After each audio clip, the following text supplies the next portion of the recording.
राज्य मंत्री है संजीव बालियान जी, पूर्व विधायक उमेश मलिक जी। आपके अधिकार सीज कर दिए गए कि मंदिर मस्जिद में काम होगा नहीं होगा, और जिला अधिकारी महोदय के संज्ञान में भी है। ये सरकार तानाशाही की सरकार है। लोग जेल भरो आंदोलन भी होगा, वो होगा 2024 में। इन लोगों को हम यहाँ से वापस भेजने का काम करेंगे। हमारा समर्थन भारतीय किसान यूनियन को भी है। डीएम ऑफिस पर धरना प्रदर्शन में शामिल होने के लिए जो ब्लॉक प्रमुख हैं बुढ़ाना से भी पहुंच चुके हैं। जी, यहाँ पे जो आज धरना प्रदर्शन शुरू हुआ है, इसका मेन कारण क्या है? धरना प्रदर्शन तो आज जो है हमारे राष्ट्रीय अध्यक्ष चौधरी जयंत सिंह जी, उनके आदेश पर 23 तारीख से चौधरी चरण सिंह जी के जन्मदिन से आज तक हमने गन्ने के भाव को घोषित करने के लिए सरकार को कई बार चेताया है, कई पत्रों के माध्यम से भी चेताया है।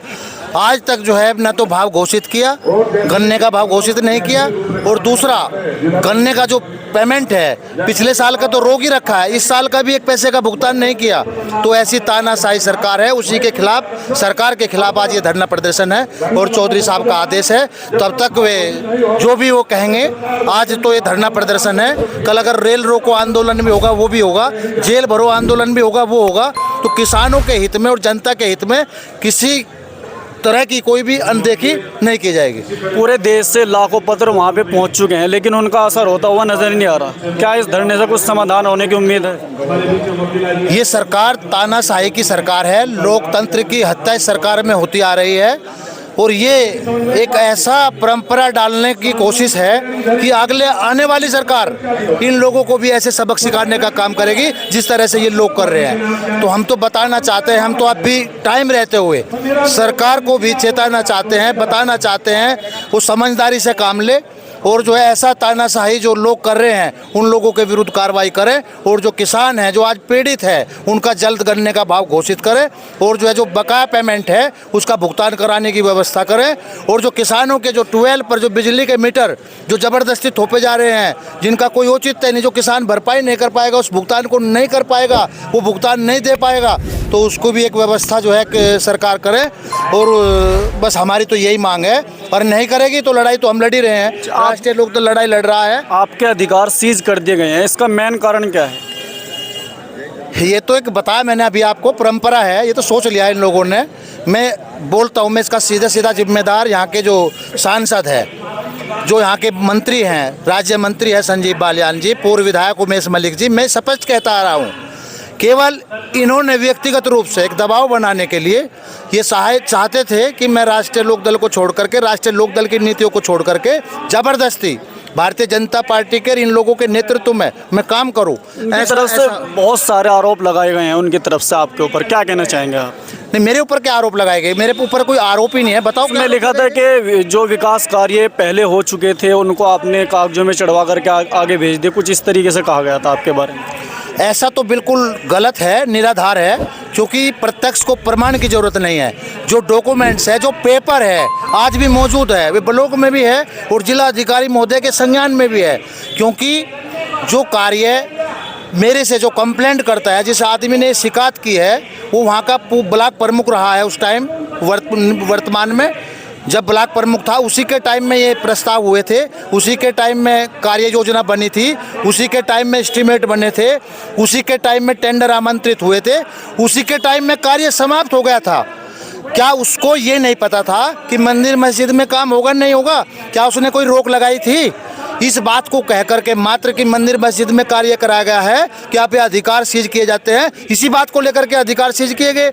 मैं तो चाहूँगा, मैं तो मांग करता हूँ कि ये जो रिकवरी है, जितना पैसा ये भुगतान हुआ है, उस पूर्व ब्लॉक प्रमुख जो अजीत और बबलू, जिस आदमी ने ये प्रस्ताव कराए थे, जो आज तक कहीं कोई आपत्ति दर्ज नहीं करी, उसकी देखरेख में कार्य संपन्न हुआ, उस पर विधायक उमेश मलिक और इसके बोर्ड लगे, पूर्व ब्लॉक प्रमुख अजीत के बोर्ड लगे। उन विकास कार्यों पे जब समापन हो गया था तब कोई कंप्लेंट नहीं थी, किसी आदमी की कोई कंप्लेंट नहीं थी। तो भुगतान करना कोई जुर्म नहीं है। जब खंड विकास अधिकारी और जेई ने संस्तुति कर करके भुगतान हमारे समक्ष पेश किया था, करीब 35 लाख का भुगतान था, वो हमें करना था। अगर हम वो ना करते तो तब ये लोग ये कह करके हमारे अधिकार सीज करते कि आप लोग सरकारी कार्रवाई में बाधा डाल रहे हैं। तो इनको तो ये करना ही था।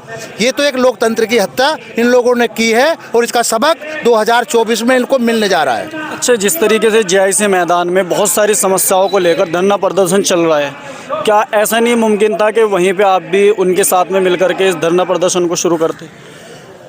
हाँ, उन्हीं के साथ भी हैं, ये सभी किसान बैठे हैं यहाँ, किसान हैं, मजदूर हैं, ये भारतीय किसान यूनियन के भी साथ है। जब तूफान आता है, जब इस तरह का तूफान सरकार लेकर के आती है, जब सब लोगों का, हर वर्ग का उत्पीड़न करती है, तो इस तरह के धरने एक आम बात है। यहाँ राष्ट्रीय लोकदल का धरना चल रहा है, हमारा समर्थन भारतीय किसान यूनियन को भी है। 10 तारीख में भारतीय किसान यूनियन की भी बड़ी सभा होने जा रही है, तो हम लोग उसमें भी अपने दल बल के साथ यहाँ अपने लोगों को आएंगे और भेजने का काम करेंगे। 2024 का लोकसभा चुनाव आने वाला है, तो किस तरीके की तैयारी रहेगी उसके अंदर आपकी? 2024 में तो जनता को भी पता लग गया, आपको नहीं पता लगा अभी, आपको भी पता होना चाहिए कि जब 5 विधायक इस क्षेत्र में, इस जनपद में बन चुके हैं, एक केवल विधायक भारतीय जनता पार्टी का रहा, क्या आप लोग इससे अंदाज़ा लगा दीजिए 2024 में क्या हाल होने वाला है इन लोगों का। 2024 में इन लोगों को हम यहाँ से वापस भेजने का काम करेंगे और इनको घर में बैठाने का काम करेंगे। और जो ये नीति आज चला रहे हैं हमारे ऊपर, वह नीतियाँ अगर हमारी सरकार बनी तो उसी हिसाब से हम लोग इनके विरुद्ध भी वही काम करेंगे, उसी प्रकार से काम करेंगे जिस प्रकार से ये लोग काम कर रहे हैं। चलिए दोस्तों, आप यहाँ पे हमारे पीछे देख सकते हैं, काफ़ी जो यहाँ पे किसान हैं वो इकट्ठा हो चुके हैं और कहीं ना कहीं जो किसानों के मुद्दे हैं उनके ऊपर हर किसान फिक्रमंद है और हर किसान ये सोचता है कि हमारी समस्याओं का समाधान होना चाहिए। इस पूरे मामले को लेकर आपके मन में क्या है, कमेंट बॉक्स में ज़रूर लिखें। शुक्रिया।